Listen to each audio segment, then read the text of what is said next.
मेरा गांव मेरा देश देखते रहिए आपका संदेश। ताजा खबरों के साथ हवा सिंह चहल। हेलो दोस्तों, नमस्कार। मैं हवा सिंह चहल, संपादक आपका संदेश। दोस्तों, आजकल हरियाणा का राजनीतिक इतिहास में गैप आ गया है और कई दिन से मैं कोशिश कर रहा था, लेकिन अब जो शुरुआती राजनीति है वो आप 30 भाग तक तो सुन चुके हो। अब मैं मौजूदा राजनीति है ये भी इसको राजनीति में ही शामिल होगा। ये अब तरतीबवाज नहीं बल्कि जो मौजूदा स्थितियां हैं राजनीति की उनके बारे में और कुछ अतीत को मिलाकर जैसी भी स्थिति होंगी उनके बारे में आपको अवगत करवाना चाहता हूं। अब आजकल सबसे बड़ा चर्चा का विषय किसान आंदोलन और उसके साथ अलका बड़ौदा का उपचुनाव, ये काफी चर्चित हैं, तो मैं इन पर आज एक रिपोर्ट प्रस्तुत कर रहा हूं। तो ये हरियाणा की राजनीति का भाग 31वां अभी मैं प्रस्तुत कर रहा हूं। तो अलका बड़ौदा के बारे में मैंने पूरी डिटेल आपको उसका लेखा जोखा बता दिया था। अब मैं आपको इसकी कुछ डिटेल बताऊंगा। अब तक कुल 14 चुनाव हुए हैं और अब ये 15वां चुनाव होगा जो अब तक का लेखा जोखा मैं प्रस्तुत कर चुका हूं। ये हल्का पहले आरक्षित रहा है, पहले रिजर्वेशन थी इस हल्के में, और यहां जाटों की आबादी सबसे ज्यादा है और अब ये जनरल सीट है। यहां अब तक 5 बार कांग्रेस, 1 बार विशाल हरियाणा पार्टी और 7 बार अलग अलग नामों से, चाहे वो इनेलो है, चाहे वो समता पार्टी, चाहे वो जनता पार्टी, चाहे वो लोकदल यानी कि चौधरी देवीलाल की पार्टी, जिसका हरियाणा में शुरू से कांग्रेस के मुकाबले या अन्य दलों के मुकाबले वजूद रहा है, वो 7 बार इस सीट से चौधरी देवीलाल की पार्टी जीती है। इस हल्के में कुल 54 गांव हैं और ये पूर्णतया ग्रामीण हल्का है। और यहां अब नया जो उपचुनाव होना है, 3 नवंबर को वोट डाले जाएंगे। तो बिहार विधानसभा के साथ ही देश में 1 लोकसभा व 64 विधानसभा सीटों पर मतदान होना है।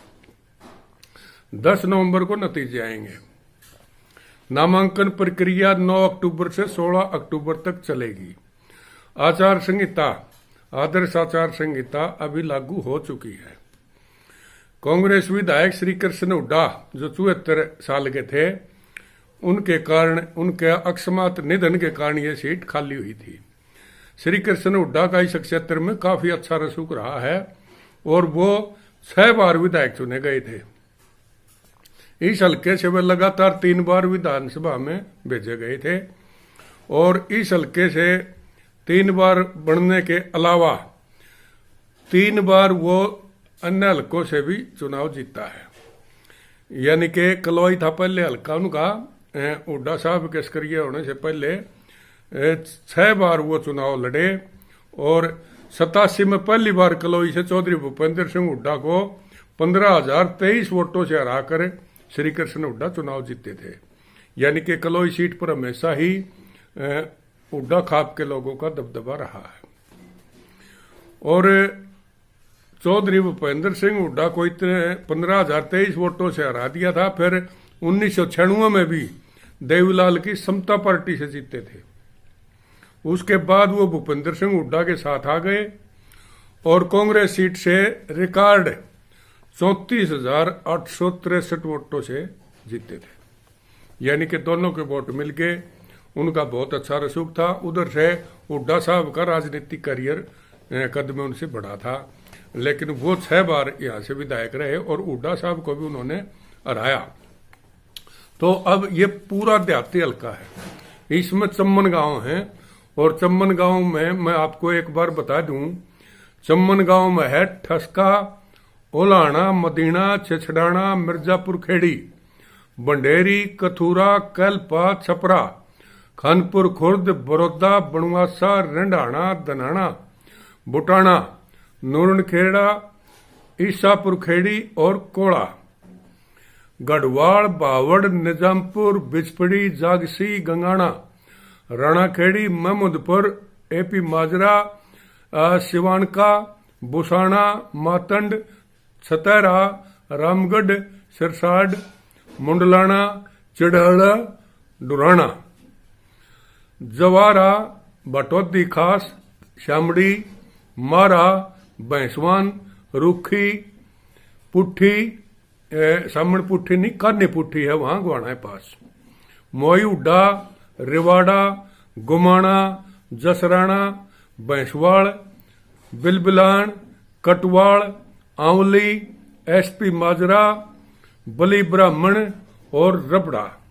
ये चम्मन गांव हैं, कोई शहर कस्बा इसमें नहीं है और ये पूरी तरह से प्योर ग्रामीण हल्का है। और इस हल्के में अब जो मुख्य मुकाबला होने जा रहा है उसमें एक सरकार के खिलाफ कांग्रेस का उम्मीदवार होगा और हो सकता है एक कोई संयुक्त उम्मीदवार या पंचायती उम्मीदवार के नाम से कोई मजबूत कैंडिडेट बीच में आ जाए। तो यहां देखना है सीधी टक्कर होती है या मुकाबला तिकोना बनता है। तो दोस्तों अब ये हल्का इस टाइप का है और ऐसे हालात में जब प्रदेश में पूरी तरह किसान आंदोलन चरम पर है और किसान आंदोलन यानी कि खासकर इस हल्के में किसान बाहुल्य क्षेत्र है, ये सारे मजदूर और किसान ज्यादा इसके अंदर हैं, छोटे व्यापारी हैं, दुकानदार हैं, कोई बड़े पूंजीपति और बड़े घराने इसमें यानी कि उद्योगपति वगैरह इसमें हल्के में नहीं आते हैं। ये पूरी तरह से चम्मन गांव के अंदर फैला हुआ हल्का है जिसमें आमतौर पर मीडियम तबका या कुछ निम्न तबका है, बहुत कम लोग हैं जो उच्च श्रेणी के हैं, नहीं तो ये पूरी तरह देहाती हल्का है। और आज के हालात में जैसे सरकार का जमकर विरोध हो रहा है क्योंकि दुष्यंत चौटाला ने पिछली बार यहां से उनके उम्मीदवार भूपेंद्र मलिक ने अच्छे खासे वोट लिए थे और भाजपा के भी योगेश्वर दत्त ने यहां नंबर 2 पर रहे थे और उसके बाद श्री कृष्ण हुड्डा का यहाँ अच्छा रसूख था और फिर भूपेंद्र सिंह हुड्डा का भी यहाँ दबदबा है। तो उनका क्षेत्र अपना पड़ता ही है, कई हुड्डा के गांव भी इसमें शामिल होंगे और कई बारा वगैरह है जैसे, तो कई यहाँ खापों का भी बड़ा वजूद रहा है क्योंकि ग्रामीण क्षेत्र में अब भी खापों का दबदबा है। तो अब देखना है राजनीति कैसे घूमती है। यहाँ कोशिश होगी कि किस हिसाब से कैसे कैंडिडेट को मैदान में उतारा जाए।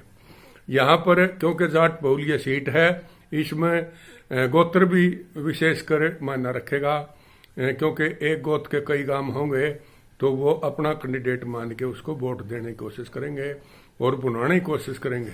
लेकिन हालात बदल चुके हैं, आज कर्मचारी भी सरकार के खिलाफ हैं और कुछ ऐसे फैसले सरकार ने लिए हैं जो किसानों के आंदोलन चले हुए हैं, उधर से श्रमिक भी ज्यादा खुश इनसे नजर नहीं आते। हालात तो ये हैं कि सरकार को पूरी टक्कर देने के लिए इसमें चुनौती सामने आएगी सरकार की। और लेकिन भूपेंद्र हुड्डा क्योंकि ये कांग्रेस की सीट है तो और कांग्रेस का ही उम्मीदवार के कारण ये सीट खाली हुई है, तो भूपेंद्र हुड्डा किसी भी सूरत में नहीं चाहेगा कि उनकी एक सीट कम हो और सरकार चाहेगी कि एक सीट में बढ़ोतरी हो ताकि उसे दूसरे दलों पर या निर्दलीय प्रत्याशियों पर या उनके विधायक हैं जो दूसरी पार्टी के जेजेपी और निर्दलीय ही समझो, उन पर ज्यादा डिपेंड ना रहना पड़े। एक सीट के इजाफे से ही बहुत फर्क पड़ जाएगा क्योंकि अभी फिलहाल अकेली भाजपा अल्पमत में है क्योंकि उसमें बागी भी हैं जो निर्दलीय विधायक आमतौर पर जिन्हें कहा जाता है वे ये सरकार के साथ आ जाते हैं, लेकिन बलराज कुंडू जैसे एक किसान नेता भी उसमें शामिल हैं जो आजकल इस आंदोलन को पूरी धार दिए हुए हैं। तो इस हिसाब से अभी ये महत्वपूर्ण सीट होगी और इस पर पूरी तरह से देखते हैं क्या रुख अपनाते हैं। सभी राजनीतिक दल अपने अपने लाव लश्कर के साथ इस मैदान में आने की कोशिश करेंगे, लेकिन मुख्य मुकाबला सीधी फाइट होती है या तिकोना बनता है, ये देखने वाली बात होगी। और कैसा कैंडिडेट कि कौन पार्टी किस कैंडिडेट पर दाव खेलती है इस पर भी कुछ डिपेंड करेगा। तो बाकी मैं आपको अगले अंक में कोई न कोई नई जानकारी और लेके आऊंगा। आपका संदेश चैनल अगर आपने सब्सक्राइब नहीं किया है तो दोस्तों इसको सब्सक्राइब करो और अच्छा लगे तो इसको लाइक करो, शेयर जरूर करो दोस्तों, क्योंकि ये आपका अपना चैनल है, इसको कामयाब करो और ज्यादा से ज्यादा इसे देखो और औरों को भी दिखाने का मौका दो। तो इन बातों के साथ मैं जल्दी ही एपिसोड 32वां लेकर आपको आऊंगा। अभी ये भाग 31 है और राजनीति के बारे में कुछ नया आपको मैं जरूर बताऊंगा। इन्हीं बातों के साथ अगले अंक का इंतजार कीजिए, भाग नंबर 32 का। तब तक नमस्कार, जय हिंद। ऐसा देश वैसा वेश, देखते रहिए आपका संदेश। हवा सिंह चहल के